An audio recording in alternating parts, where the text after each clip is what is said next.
The message of first part is that all wars are the same, whether it was First Punic War or modern war, or all the same. The only difference is that in the modern age, the ferocity of the war is very horrible.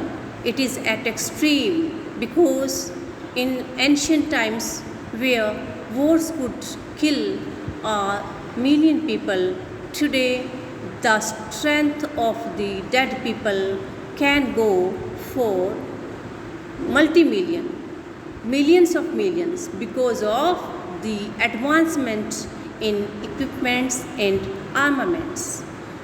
All wars have the same theme. The purpose, the result of all wars is the same. The second thing which Eliot wants to convey is that shadows in life are unavoidable. They are an indispensable part of a life. Whether it is the shadow of pain, adversity, or it is the shadow of advancement of age. Shadows are an inner part, an inevitable part of a life. We cannot avoid them. The only way to overcome these shadows is to make our soul strong, to have an emancipation of our character so that we can face the challenges and strifes at every step of our life.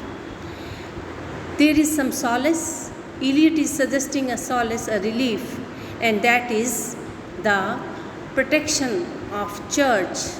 Church, religion, temple, or mosque.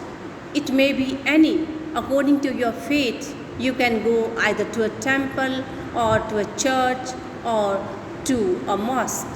The relief which you get from religion when you take the shelter of religion is miraculous because it will not only give you protection, it will also show you the right way how to live a life. That is very important thing. The resources are not so important.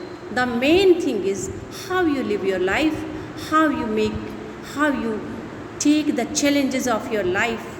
And the last lesson which Eliot is giving to us is you must be friendly to nature.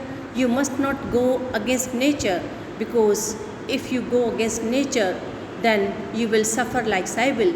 She had challenged the rule of nature. She wanted to become immortal. She wanted to live an eternal life, and she had to suffer. So we people also have to take a lesson. Modern wastelanders also have to take a lesson.